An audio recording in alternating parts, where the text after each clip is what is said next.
While people make long-term plans, find directions, and focus on goals, there's also a journey to get there.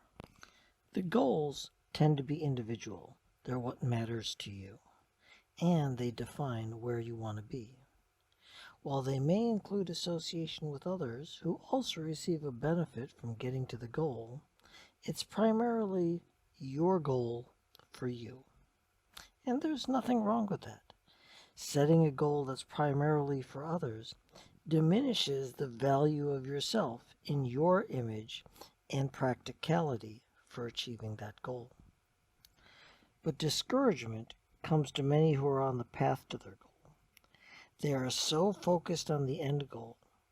Every hiccup, every diversion, every meander, every unplanned occurrence or event, and every misstep is interpreted as a sign that the goal is unachievable. In these cases, people are focused on naming, categorizing, and identifying these disruptions with the hope that this action, in and of itself, the identification of the disruption and the issue, will resolve it and bring you closer to your goal. The reality is that identifying the issue, while important, doesn't resolve the problem. It's only part of the solution. Knowing what is wrong, whether it's new or has occurred in the past and has a name, is just a step in figuring out what do you do next to get past the problem. And that is what brings you progress towards your goal. If you think of getting to your goal as a road trip, how you travel and the path you take impacts the trip. It is primarily dependent on the type of navigator you use for the journey. There are several types of navigators. Those that plan a trip in advance, pre-route the maps, and find the optimal way to get there. Those that just keep moving and focus only on the real-time issues in the route. And those that are finally forced to stop and ask direction because they got lost along the way.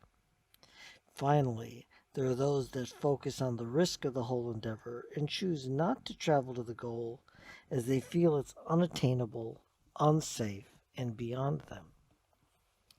The first three can all get you to a destination, but the experience with each is very different. They all present different types of excitement along the way. Some have more or less anxiety for the passengers and also for the navigator themselves, whether they want to admit it or not. The reality is the world requires a combination of all of these. Planning is good. It helps present the lowest cost and most predictable trip. However, in today's environment, even your most closely held individual world is dynamic and there are surprises along the way. The current situation is that the societal world can interrupt and cause shifts as the societal norms and guidelines are under revision on a daily, weekly, and monthly basis all over the globe. So this first method needs multiple plans. It also needs observational awareness of real time in order to move ahead. Adjustment, detours, meanders, and backtracking are all real-time actions that are required to ensure that the movement doesn't stop. Even if the movement may not be immediately forward progress, but moving is better than stopping. And if you have a plan, you know how to get back to your path. The next method is also awareness. It's a recognition that enough is enough and time to stop loss and reassess. When real-time movement keeps things going, it's very easy to get away from your path and to a point where you can't see your goal anymore. In these conditions, you need to be able to tell yourself on the journey to stop. Ask for help from others, ask for directions, and reorient yourself toward the path and the goal again. Unlike most people's egos claim, there's no shame in getting lost, needing help, needing guidance or directions. The world's a big place, and everyone can't know everything. So when you get past your knowledge and you get past your vision point, stop. Take a breath and ask for help. Find the local community in that location and help them retarget you to your goal. All of these will eventually help you get to your destination. The last navigator, however, never encounters these challenges, and that's because they never actually go on the journey.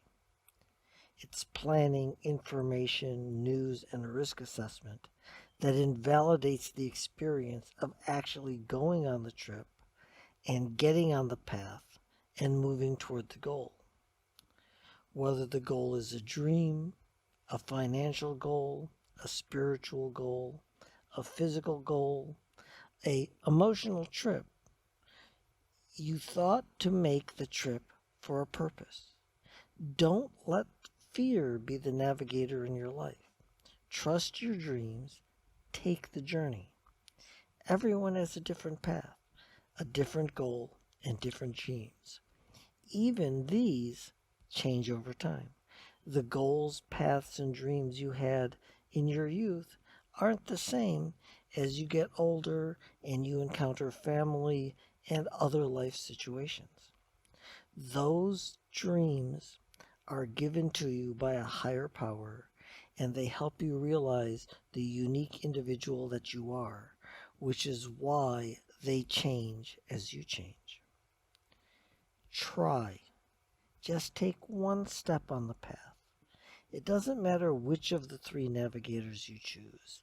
Just embark on the journey. Start. It's the only way to realize your goal, your dreams, and your life. Fear and anxiety say there's a risk, and that's true. But there's also an internal risk to your life and your dreams of never achieving them, and the joy, happiness, and fulfillment you'll feel by approaching them and moving toward them on the path. Every step matters, the big ones and the small ones. Take a breath, close your eyes, trust yourself, and step forward. Just one step at a time is what it takes. The goal is always just one step away. It just may be a journey in order to get to the point where that last step is all you need. But you'll never get to being in the position for that last step if you don't take the first one. And you'll never know when you reach the point before that last step if you never embark on the path.